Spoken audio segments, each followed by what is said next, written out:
देखो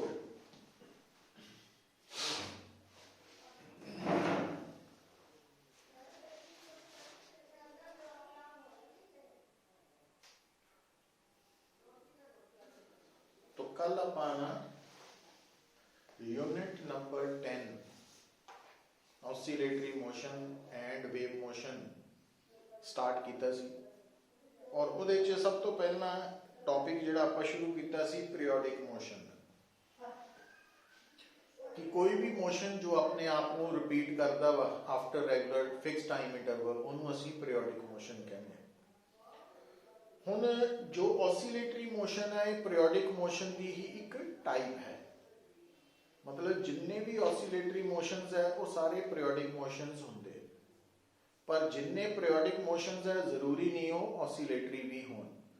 for example जो असीं ऑसिलेटरी मोशन पेंडुलम की गल करते हैं, पेंडुलम जो ऑसिलेट करता वो पीरियोडिक है, पर जो असीं periodic motion revolution of earth around the sun, rotation of earth about its own axis देखते हैं तो वो पीरियोडिक तो है पर ऑसिलेटरी नहीं है। तो ये बारे आप गल करांगे, बट उस तो पहला ऑसिलेटरी मोशन है कि तो ऑसिलेटरी मोशन दे विच असीं देखिया सी कि कोई भी बॉडी जदों स्टेबल इक्विलिब्रियम पोजीशन तो डिस्टर्ब हुंदी है तां वो किसी गिवन पॉइंट के अबाउट अगे पिछे चलना शुरू कर देंदी है और उस गिवन पॉइंट नूं असीं मीन पोजीशन बोलते हैं और वो स्टेबल इक्विलिब्रियम पोजीशन सी कल डिटेल च डिस्कस किया। तो उसी गल नूं हुण आपां इत्थे एक्सटेंड करन लगे हैं। तो लिखो ऑसिलेटरी मोशन की है, ऑसिलेटरी मोशन है it is to and fro, TO to and fro FRO, to and fro motion of a body about a fixed point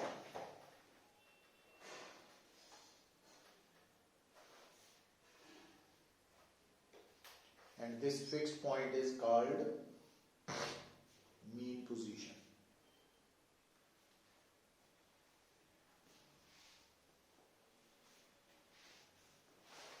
तो मैं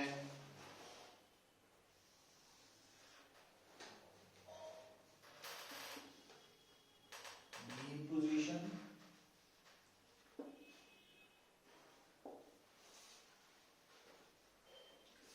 और आ दो है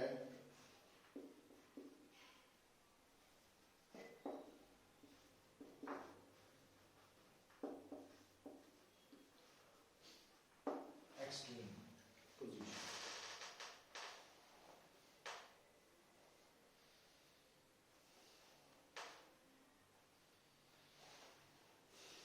अगर कोई भी बॉडी मान लो O तो पहला गई B तो वापस O ते आए, O तो A तो O वापस B, तो इन्हों असी ऑसिलेटरी मोशन का to and fro motion about a fixed point.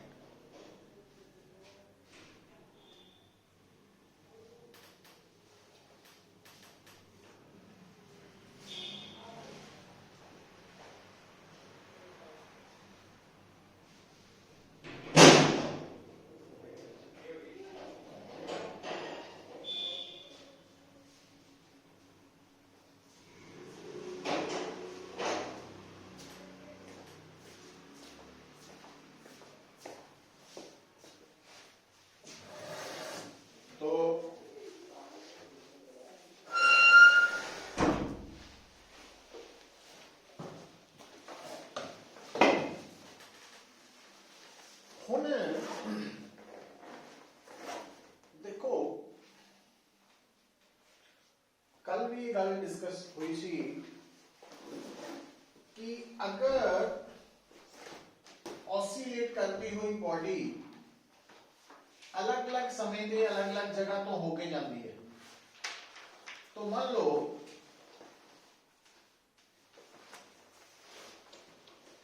असी जदों बॉडी ऑसिलेट कर रही है तो जिस वक्त असी उस बॉडी नूं देख रहे हैं ओ किस पॉइंट तो लंघ रही है, पी पॉइंट तो लंघ रही है। तो अगर बेटा असी इस स्ट्रेट लाइन ਨੂੰ x एक्सिस मान के चलिए, जरूरी नहीं शो करना दिमाग च, ਤਾਂ ਇਹਦਾ मतलब ਅਸੀਂ इस स्ट्रेट लाइन ਦੇ ਉੱਪਰ मीन पोजीशन ਨੂੰ ओरिजिन मान लेना, और x एक्सिस ਦੇ ਉੱਪਰ ਜਦੋਂ ਵੀ ਅਸੀਂ ਕਿਸੇ ਵੀ पोजीशन ਨੂੰ ਦੱਸਣਾ ਤਾਂ x ਕੋਆਰਡੀਨੇਟ यूज करना। तो ਹੁਣ ਤੁਹਾਡਾ ऑब्जेक्ट p ਤੇ ਹੈ ना, तो ਇਹਦੀ डिस्प्लेसमेंट कितनी x है, और एक कल भी दसिया कि डिस्प्लेसमेंट ਜਦੋਂ भी ऑसिलेटरी मोशन होना तो डिस्प्लेसमेंट अगर अलोंग x एक्सिस मोशन हो रहा तो x दे नाल, जे अलोंग y एक्सिस हो रहा तो y नाल शो कर दो। और जो डिस्प्लेसमेंट है इसकी डायरेक्शन हमेशा अवे फ्रॉम मीन पोजीशन होगी। और दूसरी गल, ਜਦੋਂ ਤੁਹਾਡਾ ਪਾਰਟੀਕਲ ऑसिलेट कर रहा ਤਾਂ अलग-अलग टाइम ਤੇ ਜਦੋਂ अलग-अलग पोजीशन ਤੋਂ ਲੰਘੇਗਾ ਤਾਂ x ਦੀ ਵੈਲਿਊ ਡਿਫਰੈਂਟ ਹੋਏਗੀ, और ਜਦੋਂ वो ਇੱਥੇ ਪਹੁੰਚੇਗਾ ਤਾਂ x ਦੀ ਵੈਲਿਊ ਕੀ ਹੋ ਚੁੱਕੀ ਹੋਏਗੀ, मैक्सिमम। और उस मैक्सिमम डिस्प्लेसमेंट ਦਾ ਆਪਾਂ ਨਾਮ ਰੱਖਤਾ ਸੀ amplitude.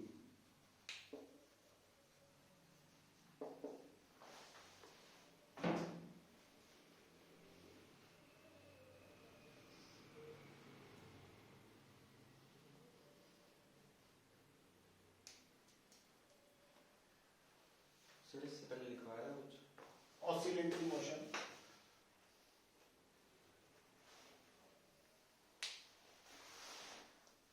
it is to and fro, it is to and fro motion of an object about a fixed point।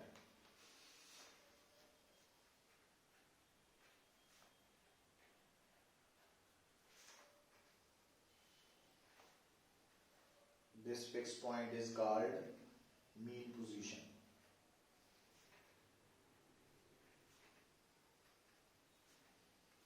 और ये डायग्राम ड्रॉ कर लो।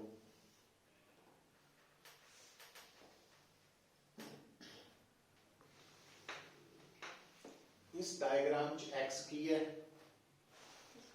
डिस्प्लेसमेंट है,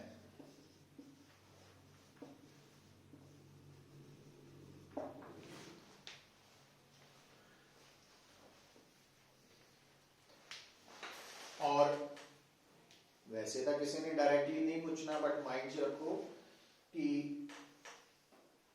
ऑसिलेटरी मोशन च डिस्प्लेसमेंट दा मैग्नीट्यूड दा मतलब है डिस्टेंस फ्रॉम मीन पोजीशन, ते डायरेक्शन हमेशा होंदी है डिस्प्लेसमेंट दी अवे फ्रॉम मीन पोजीशन। तो लिख लो displacement of a particle, displacement of a particle executing oscillatory motion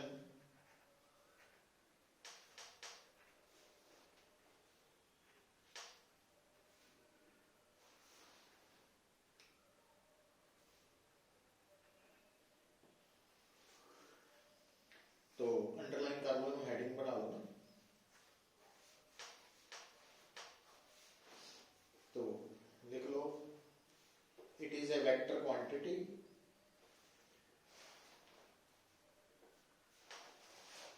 its magnitude represents की represent करना distance of particle from the mean position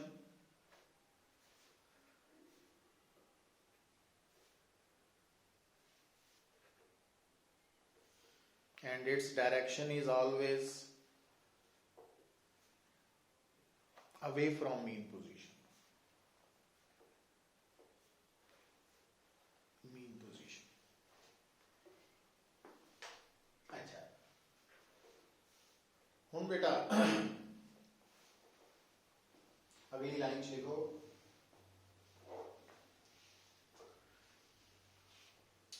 maximum value of displacement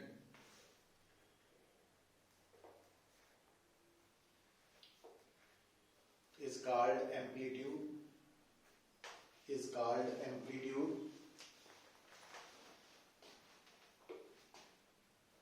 तो आप लिख सकते हैं कि जो x मैक्सिमम हो गया तो इनू r लिखते हैं।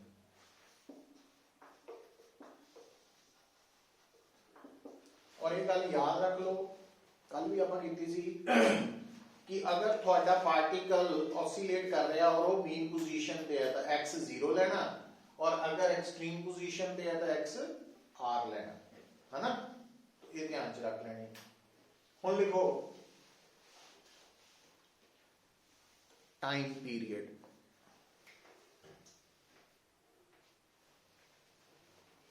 जी मेरे का मैसेज है सर। तो लिखो टाइम पीरियड। हुण टाइम पीरियड जेड़ा ना, ये टर्म भी यूज होनी है ऑसिलेटरी मोशन च। इहदा सिंबल कैपिटल टी है और इनू असी डिफाइन करते हैं time taken to complete one oscillation और one vibration. Time taken to complete one oscillation और वन वाइब्रेशन।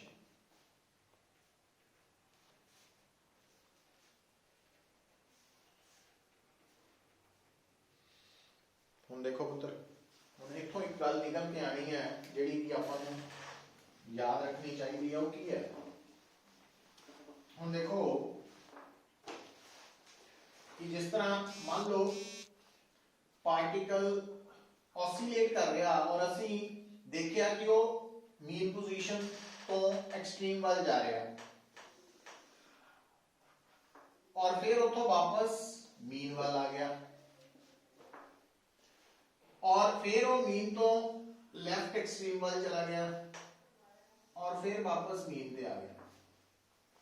तो एक वाइब्रेशन है, वन वाइब्रेशन। और वन वाइब्रेशन इतना भी हो सकती है कि पार्टिकल पहला सी एक्सट्रीम पे और वो मीन पे पहुंचा, फिर मीन तो लेफ्ट एक्सट्रीम वाल चला गया, फिर वापस मीन पे आया और फिर उत्थे ही एक्सट्रीम तक आ गया। तो तुसी की देख रहे हैं कि वन वाइब्रेशन च चार पोर्शंस आ गए।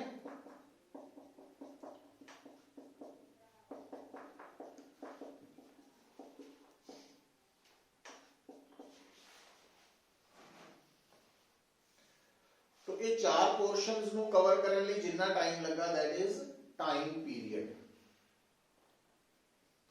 है ना।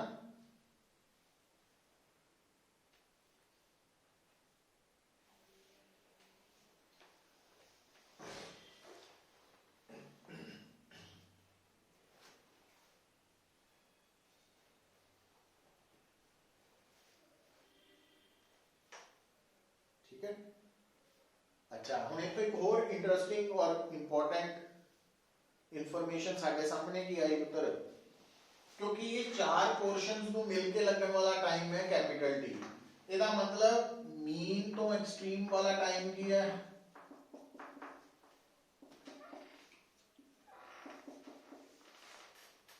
One fourth. तो आज तो बाद अगर तुहानू कोई कहे कि पार्टिकल ऑसिलेट कर रहा दसो मीन तो एक्सट्रीम तक कितना टाइम लगेगा, तो जितना टाइम पीरियड है उसका 1/4 लगेगा, या एक्सट्रीम तो मीन तक, है ना। तो ये इंपॉर्टेंट इंफॉर्मेशन है। अच्छा हुण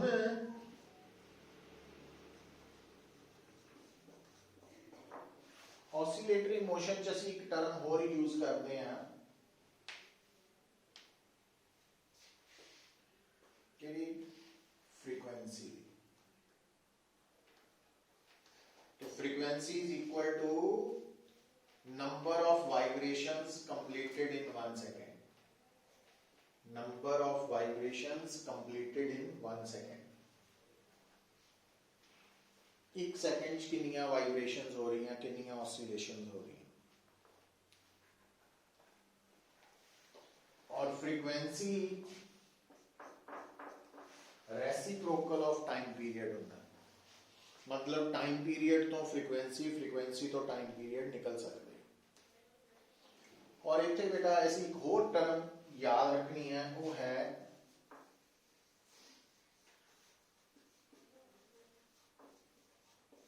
angular frequency omega.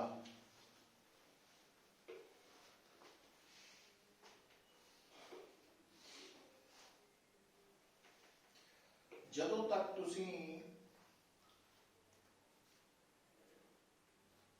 Circular motion ਪੜੋਗੇ, rotational motion, ਤਾਂ ਐਂਗੂਲਰ ਫ੍ਰੀਕੁਐਂਸੀ ਨੂੰ ਅਸੀਂ ਐਂਗੂਲਰ ਵੈਲੋਸਿਟੀ ਦੇ ਨਾਮ ਨਾਲ ਬੁਲਾਵਾਂਗੇ।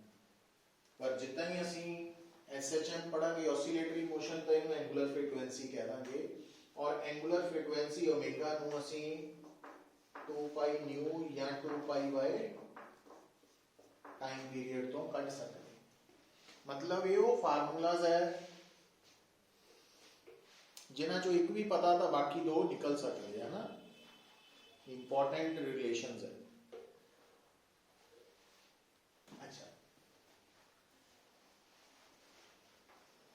ਹੁਣ ਬੇਟਾ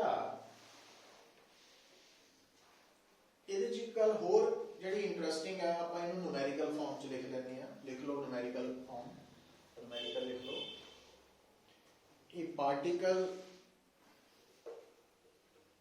is executing oscillatory motion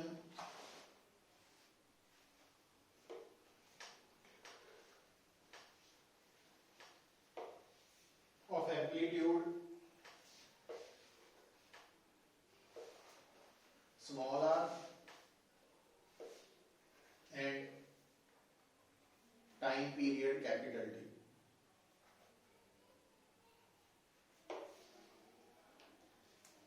Calculate number 1 distance,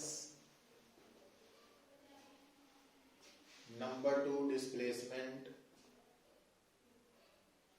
number 3 average speed, then number 4 average velocity in one vibration.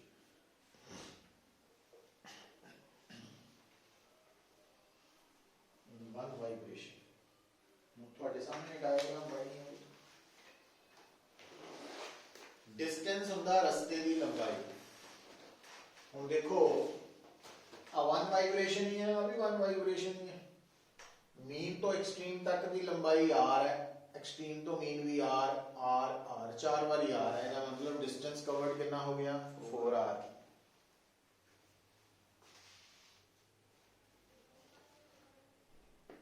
पर डिस्प्लेसमेंट होती है इनिशियल और फाइनल पोजीशन, दैट सेपरेशन वो जीरो, क्योंकि after one time period body ने उत्थे आ जाना मुड़ के।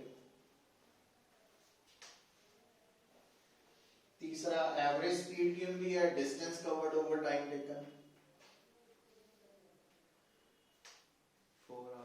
4r by capital T।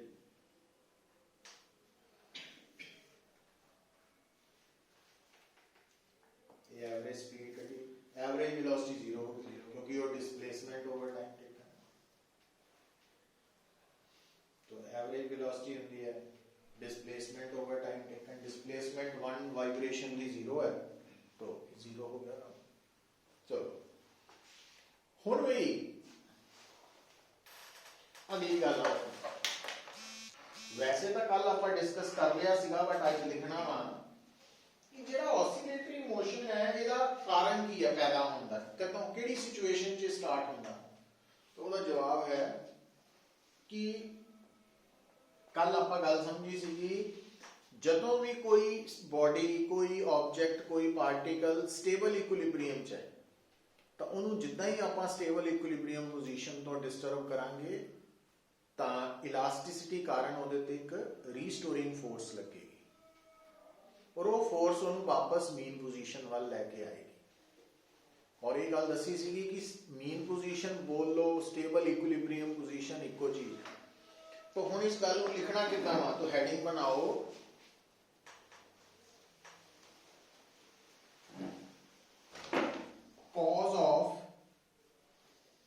cause of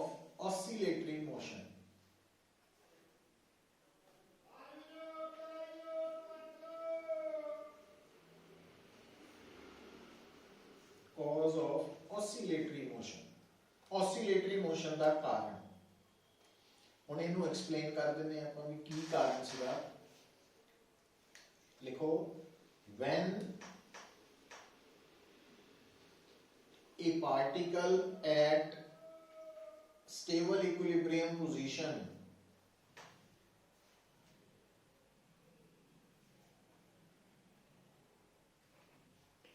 is disturbed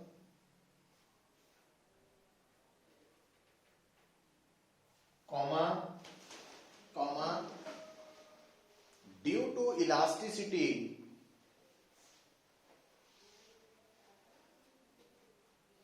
restoring force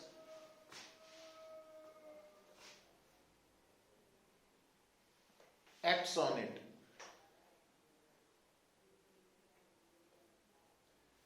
This force brings the particle back to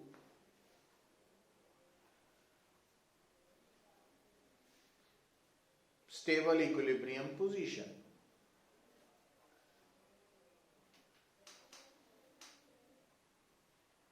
But due to inertia,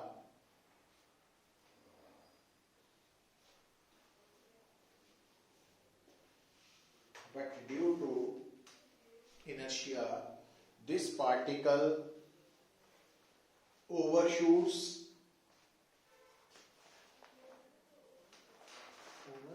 shoot कर जाना overshoots to the other side,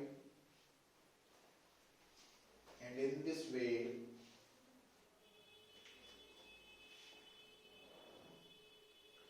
oscillatory motion is started.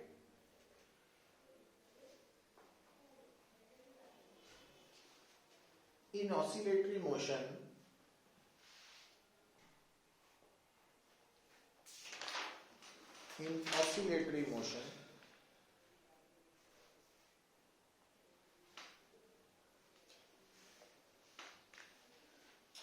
stable equilibrium position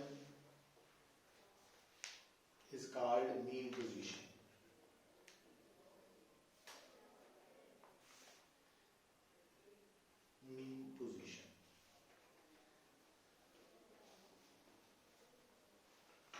तो oscillatory motion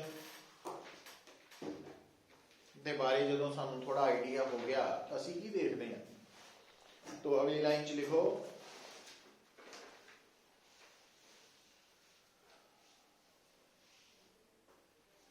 there are many types of oscillatory motions. There are many types of oscillatory motions.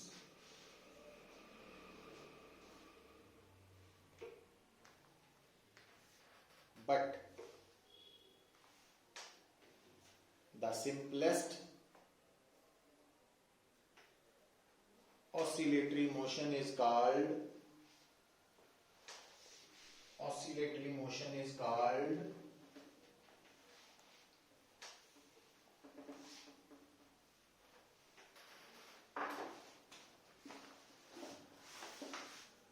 simple harmonic motion, SHM.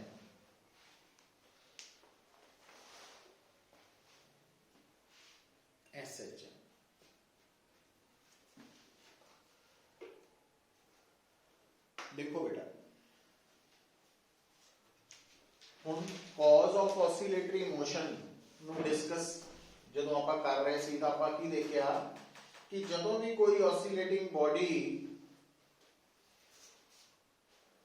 ਆ ਕਿਹੜੀ position ਹੈ stable equilibrium position तो इस position तो इलावा किसी होर जगह पे होएगी तो ਉਹਦੇ ਤੇ ਕਿਹੜੀ ਫੋਰਸ ਲੱਗੇਗੀ ਰੀਸਟੋਰਿੰਗ ਫੋਰਸ और ਇਹ ਗੱਲ ਹਮੇਸ਼ਾ ਲਈ ਯਾਦ ਰੱਖੋ ਕਿ ਰੀਸਟੋਰਿੰਗ ਫੋਰਸ ਜਿੱਦਾਂ ਮੈਂ ਦੱਸਿਆ ਸੀਗਾ ਨਾ ਕਿ ऑसिलेटरी मोशन ਚ डिस्प्लेसमेंट ਦੀ डायरेक्शन हमेशा अवे फ्रॉम मीन पोजीशन है उतना ही रीस्टोरिंग फोर्स ਦੀ डायरेक्शन हमेशा ही टुवर्ड्स द मीन पोजीशन होगी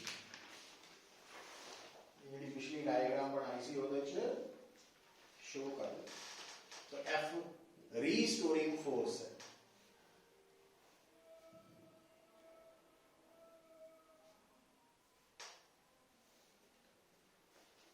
रीस्टोरिंग फोर्स है ना।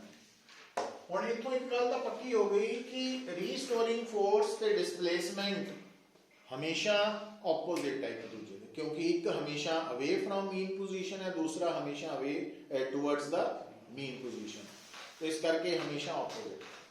अच्छा हुण आपां हैडिंग लिखना वा SHM सिंपल हार्मोनिक मोशन। मैनूं SHM ही कहांगे, इन शॉर्ट पूरा नाम पता लग चुका तुहानूं। SHM heading. हुण SHM है की पुत्र, इसकी पहचान की है? देखो हुण अगर तुहाडे सामने कोई भी ऑब्जेक्ट ऑसिलेट कर रहा, वाइब्रेट कर रहा, तो क्या वो सिंपल हार्मोनिक मोशन है कि नहीं है, इसकी पहचान की है, ਉਹਦੇ बारे हुण गल करन लगे हैं।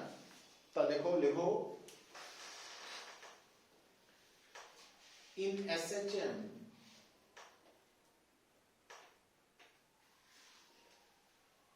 restoring force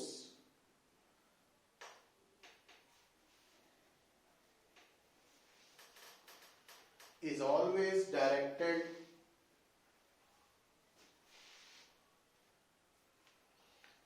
towards the mean position। ये तो हैगी है पहचान। And its magnitude is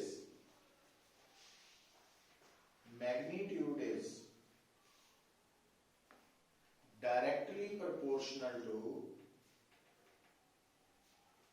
displacement।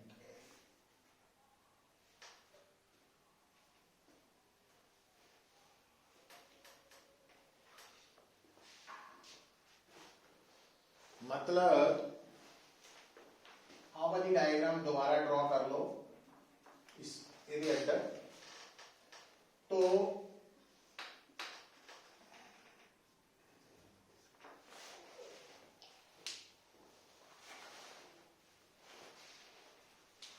हुण आपां शुरू कर लिया टॉपिक SHM।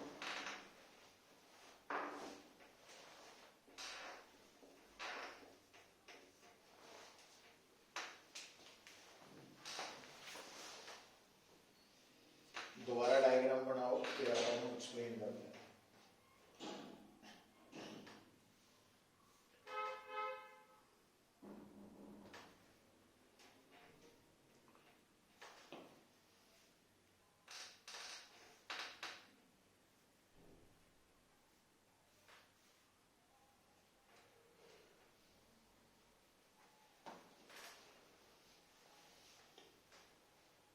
मतलब अगर ऑसिलेटरी मोशन के दौरान बॉडी जिन्ना मीन पोजीशन तो दूर होएगी उन्नी ज्यादा रीस्टोरिंग फोर्स होए, क्योंकि डायरेक्टली प्रोपोर्शनल टू x। दा मतलब अगर x ज्यादा तो f भी ज्यादा होना चाहिए। प्लस क्योंकि f और x की डायरेक्शन ऑपोजिट है, इस करके थे माइनस साइन। अच्छा हुण बेटा इथे लिख लो, here negative sign implies that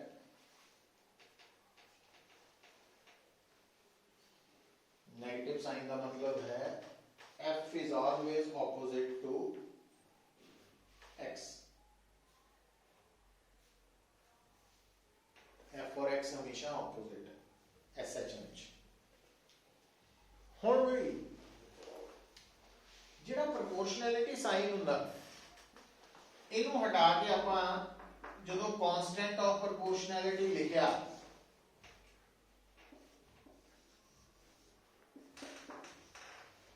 तो इत्थे जेड़ा कांस्टेंट ऑफ प्रोपोर्शनैलिटी लिखिया इहदा नाम कई बार असीं बुला लैंदे आ स्प्रिंग कांस्टेंट,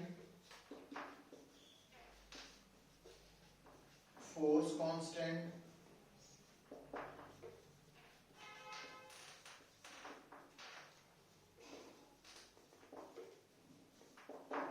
स्टिफनेस कांस्टेंट।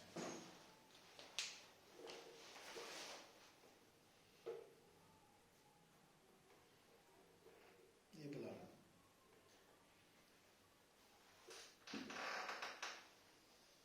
ठीक है, पहला लिखो equation 1 is called equation of SHM.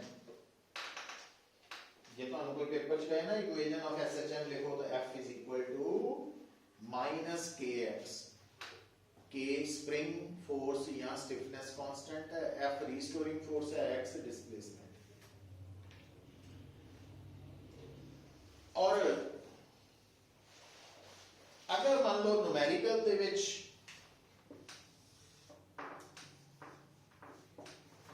ਆਪਾਂ ਇਹ ਫਾਰਮੂਲਾ ਯੂਜ਼ ਕਰਨਾ F is equal to KX, negative sign नहीं लेना, क्योंकि नेगेटिव साइन सिर्फ F और X ये दो वेक्टर क्वांटिटीज ਨੂੰ ਆਪੋਜ਼ਿਟ ਸ਼ੋ ਕਰਨ ਲਈ, तो न्यूमेरिकल ਦੇ ਵਿੱਚ ਇਹਨੂੰ ਲੋੜ ਨਹੀਂ। और K ਜਿਹੜਾ स्प्रिंग कांस्टेंट है ना ये स्केलर क्वांटिटी है, तो K ਦੀ ਵੈਲਿਊ ਅਸੀਂ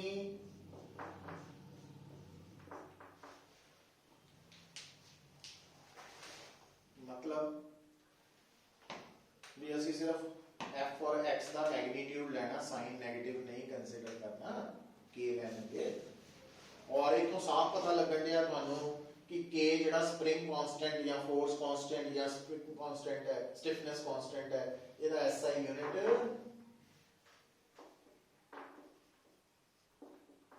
न्यूटन पर मीटर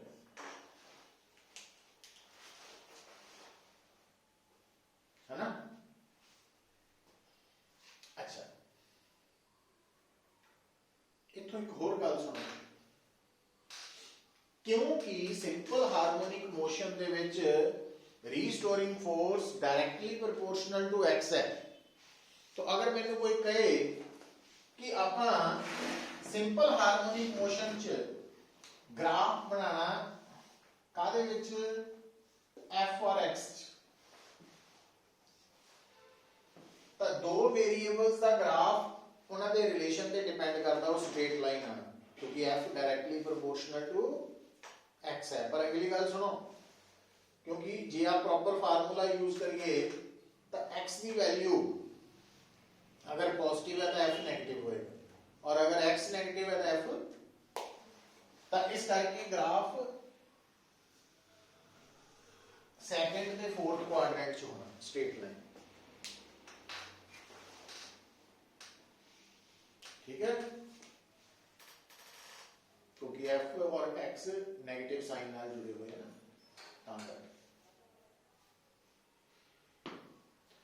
सो एक तो सानू इथों ही पता लग जाना चाहिए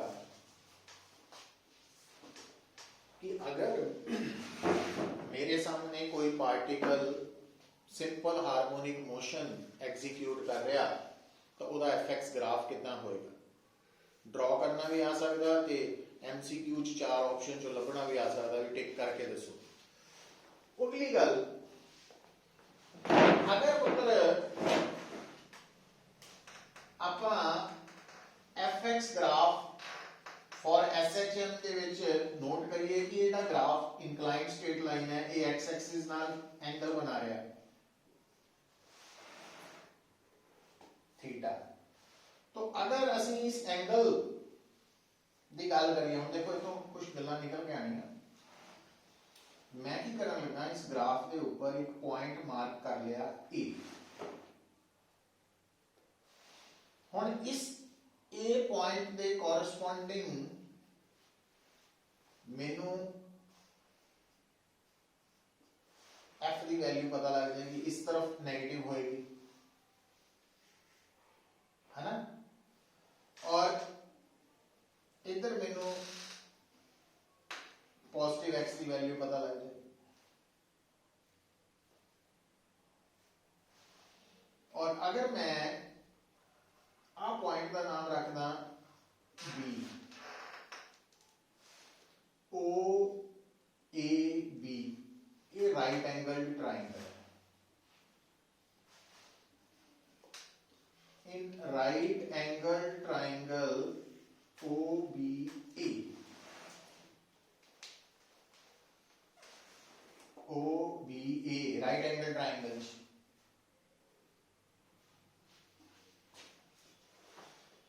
tan थीटा के बराबर आ रहा है,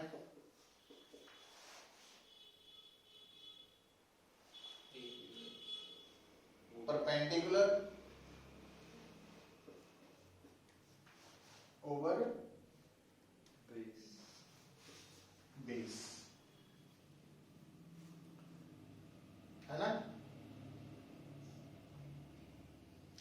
पर ਇਹਦੇ ਅਕੋਰਡਿੰਗਲੀ ਤਾਂ ਇਹ ਕੀ ਹੈ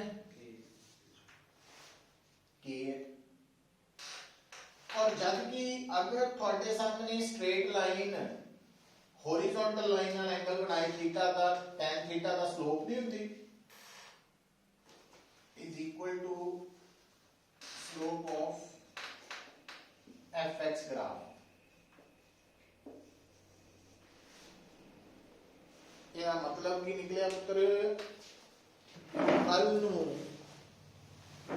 ਜਦੋਂ ਨੂਮੈਰੀਕਲਸ ਕਰਨੇ ਆ ਜਾਂ ਐਗਜ਼ਾਮ ਦੇ ਵਿੱਚ मतलब मेरे सामने fx ग्राफ दिता हुए तो मैंने कोई कहे कि स्प्रिंग कांस्टेंट करो या फोर्स कांस्टेंट या स्टिफनेस कांस्टेंट तो मैं की करना स्लोप कढ लेनी ग्राफ की। और स्लोप कढने लिए मेरे को दो तरीके है, या तो मैं tan थीटा तो कढना ते जे tan थीटा नहीं दिता तो मैं ग्राफ तो f ते x की वैल्यू पुट करना तो भी निकलना स्लोप। सो उस तरीके नाल आपां ये रिजल्ट्स कढ सकते हैं, इंपॉर्टेंट है। क्लियर हुई है गल? तो जेड़ा सिंपल हार्मोनिक मोशन है ये सब तो सौखी टाइप है। सौखी इन द सेंस कि मैथमेटिक्स जेड़ा इन्वॉल्व है वो सिंपलेस्ट फॉर्म च है, क्योंकि उस तो बाद फिर मैथमेटिक्स कॉम्प्लिकेटेड हो जाता है। मीनस अलग अलग तरह के ऑसिलेटरी मोशंस है, पर साडे सिलेबस च ऑसिलेटरी मोशन का मतलब ही एसएचएम है। वो कोई सैकेंड थॉट की लोड़ ही नहीं है, सोचने की लोड़ ही नहीं है कि सर लिखिया नहीं सी जी इत्थे वो एसएचएम ही है मतलब। पर वैसे तुहानू अपनी नॉलेज लई पता होना चाहिए कि ऑसिलेटरी मोशंस अलग अलग तरह के हो सकते हैं। उन्हां चों सब तो सौखी टाइप एसएचएम है, पर +1 कंपटीशन लेवल च एसएचएम ते ऑसिलेटरी मोशन इको ही मान के चलना। तो क्योंकि साडे सिलेबस च ऑसिलेटरी मोशन की केड़ी टाइप है एसएचएम, इस करके दूसरा सोचने की लोड़ ही नहीं। अच्छा हुण हेडिंग लिखो, इत्थे तक लगी समझ?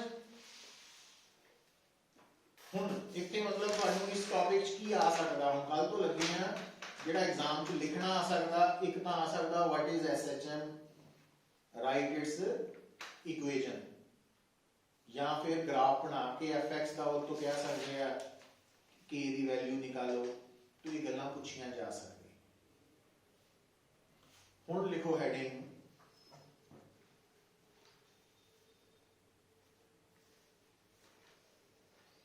डिफरेंशियल फॉर्म ऑफ SHM या differential equation of SHM। Differential equation of SHM।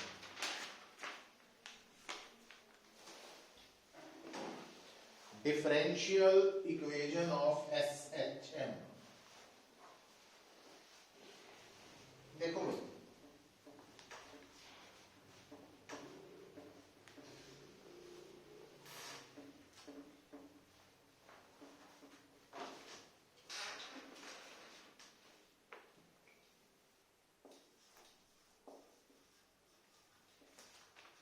Differential equation of SHM। तो सानू पता लग चुका कि इन SHM f माइनस kx के बराबर है इक्वेशन ऑफ SHM। हुण जेड़ा पार्टिकल ऑसिलेट कर रहा, अगर ओदा मास m है तो न्यूटन सेकंड लॉ ने दसिया f नु आपां मास इनटू एक्सेलरेशन लिख सकते हैं। और जदों असीं मैकेनिक्स पढ़ के आए हैं तो अगर x पोजीशन लई यूज करिए तो वेलोसिटी dx/dt लिखी जा सकती है, ते एक्सेलरेशन dv/dt भी लिख सकते हैं, ते d2x/dt² भी लिख सकते हैं।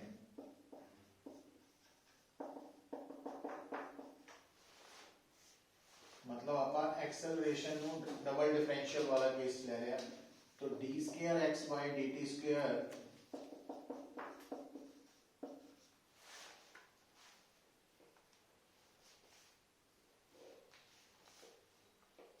मतलब इक्वेशन ऑफ एसएचएम ਨੂੰ डिफरेंशियल फॉर्म ਚ ਲਿਖਤਾ ਨਾ डिफरेंशिएशन वाली। अच्छा और ਜਦੋਂ ਆਪਾਂ ਇਹਨੂੰ ਫਰਦਰ ਸਟੱਡੀ ਕਰਦੇ ਹਾਂ ਤਾਂ ਕੀ ਦੇਖਿਆ ਕਿ ਜਦੋਂ ਤੁਸੀਂ ਸਪ੍ਰਿੰਗ ਕਾਂਸਟੈਂਟ ਨੂੰ ਮਾਸ ਨਾਲ ਡਿਵਾਈਡ ਕਰਦੇ ਆ ਤੇ ਜਿਹੜੀ ਕੁਆਂਟੀਟੀ ਆਉਂਦੀ ਹੈ ਉਹ ਓਮੇਗਾ ਸਕੁਅਰ ਹੁੰਦੀ ਹੈ। ਔਰ ਓਮੇਗਾ ਬਾਰੇ ਅਸੀਂ ਪਹਿਲਾਂ ਹੀ ਨਾਮ ਪੜ ਚੁੱਕੇ ਹਾਂ, ਐਂਗੂਲਰ ਫ੍ਰੀਕੁਐਂਸੀ। ਇਹਦਾ ਮਤਲਬ ਸਾਨੂੰ ਪਤਾ ਲੱਗ ਗਿਆ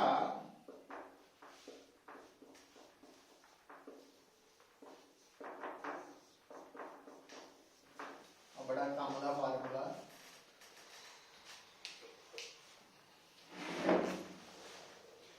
कि ऑसिलेटिंग पार्टिकल का मास, फोर्स कांस्टेंट ते एंगुलर फ्रीक्वेंसी आपस च सर्कल कीते फार्मूला नाल रिलेटेड है इन एसएच। तो ਇਹਦਾ मतलब अगर मैनू ये पता लग जाए कि जेड़ा मोशन SHM है ਉਹਦੇ दौरान बॉडी का मास कितना वा ते स्प्रिंग कांस्टेंट या फोर्स कांस्टेंट कितना, तो मैं angular frequency, time period frequency cut सकता। तो ये सर्कल कीता फार्मूला हमेशा माइंड च रहना चाहिए। अच्छा, और आ जेडी इक्वेशन आई पुत्र,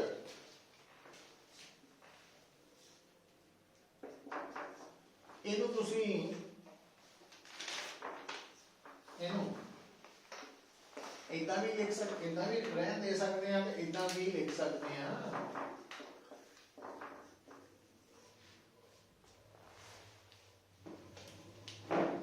वन या 3 ਇੱਕੋ ਚੀਜ਼ ਹੈ। तो बस ये है कि ਉਹਨੂੰ ਲੈਫਟ ਤੋਂ ਰਾਈਟ ਵੱਲ, ਰਾਈਟ ਤੋਂ ਲੈਫਟ ਵੱਲ ਸ਼ਿਫਟ ਕੀਤਾ, ਹੋਰ ਕੁਝ ਵੀ ਨਹੀਂ ਗੱਲ। और इनू ਅਸੀਂ ਕਹਿ ਦਿੰਦੇ ਆ इक्वेशन 1 या 3 ਨੂੰ ਨਾ ਇੱਥੇ डिफरेंशियल इक्वेशन ऑफ एसएच।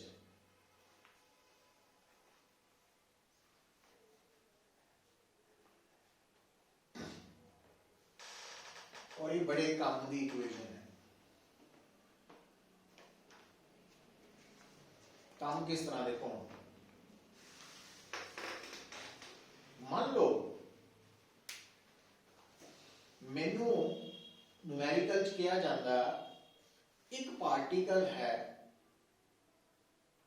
ओदी पोजीशन लगातार चेंज हो रही है, ठीक है। जबकि सानू ये भी पता वा कि ऑसिलेटरी मोशन च भी एसएचएम च भी पार्टिकल की पोजीशन की होती रहती है, लगातार चेंज। वो मैनू कहता कि एक पार्टिकल है जिसकी पोजीशन लगातार चेंज हो रही है और ओदी पोजीशन नू रिप्रेजेंट करने वाली इक्वेशन है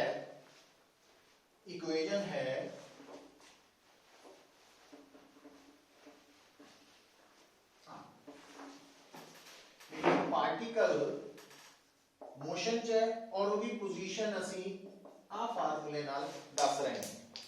इस तरह बदल रही है पोजीशन टाइम के नाल। तो मैनू दसो कि क्या ये पार्टिकल का मोशन एसएचएम का नहीं है ना।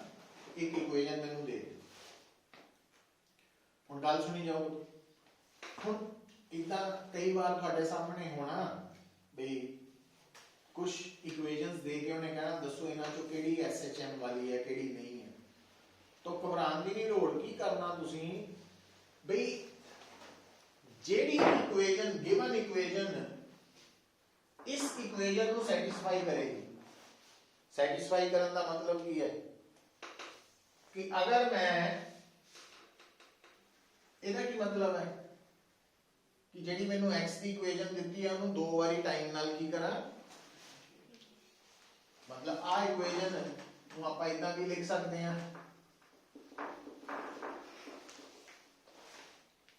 तो लैफ्ट और राइट साइड बराबर आनी चाहिए x की वैल्यू पुट करने तो बाद। और x की वैल्यू पुट करने का मतलब है कि राइट साइड वाला तो बन गया इतना, क्योंकि x की वैल्यू सीधी पुट होनी है ओमेगा स्क्वायर ना मल्टी। पर लेफ्ट का मतलब की है कि x नु तो मैं की करना x ਨੂੰ ਪਹਿਲਾਂ ਇੱਕ ਵਾਰੀ डिफरेंशिएट ਕੀਤਾ दोबारा ਕੀਤਾ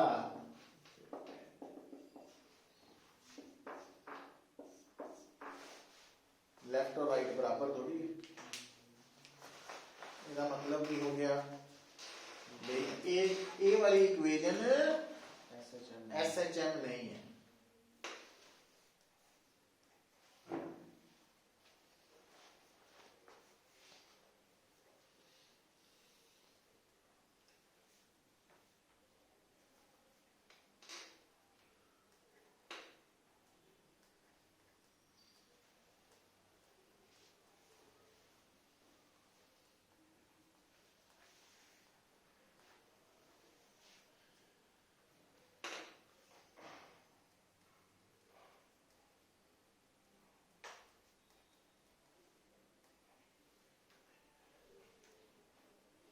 ठीक है।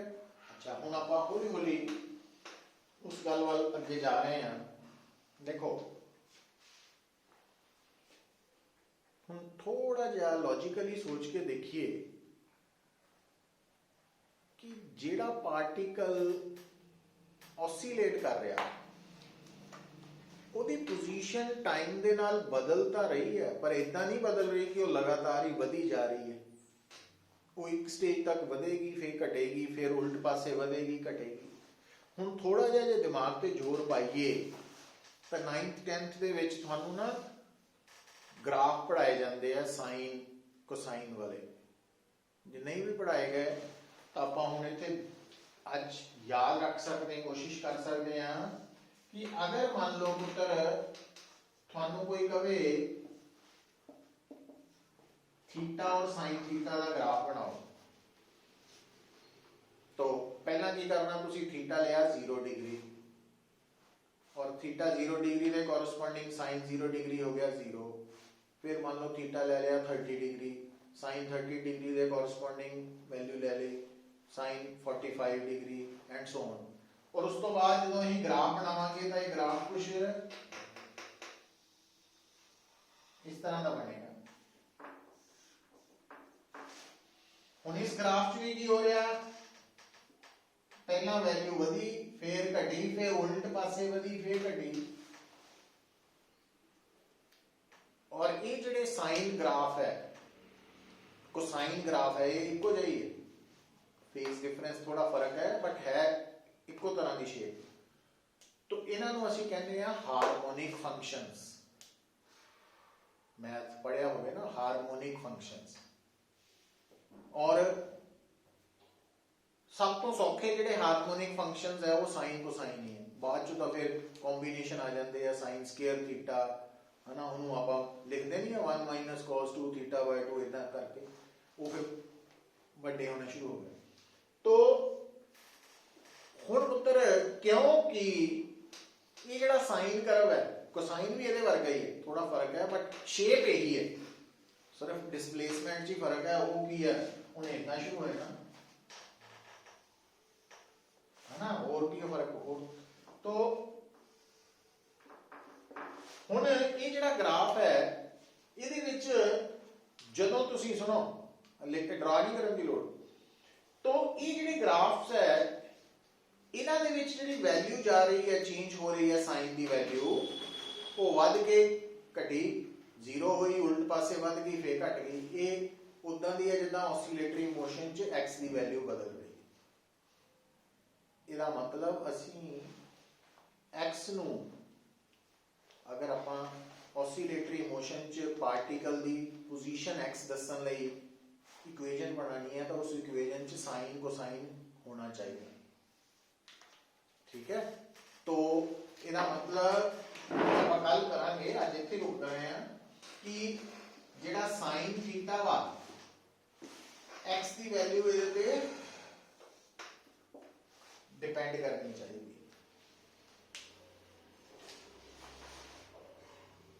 मतलब कोई भी इक्वेशन जिहदे च साइन कोसाइन आ रहे हैं वो SHM हो सकते हैं उस भी थोड़ा ध्यान रखना वो कितना दा वो आप कल गल शुरू करांगे। तो अज की डिस्कशन लगी समझ इट्स तक ਇਹ ਇਕੁਏਸ਼ਨ ਬੜੇ ਕੰਮ ਦੀ ਹੈ। ਕਿੱਦਾਂ ਕੰਮ ਦੀ ਹੈ ਇਹਨੂੰ ਹਾਲੇ ਹੋਰ ਆਪਾਂ ਐਕਸਪਲੇਨ ਕਰਾਂਗੇ। तो मतलब किस एंगल तो इन्हें यूज करना है, इन्हें सानू की इंफॉर्मेशन देनी है, सारा कल हम डिस्कस करेंगे। तो इतने तक कोई डाउट है तो देखो।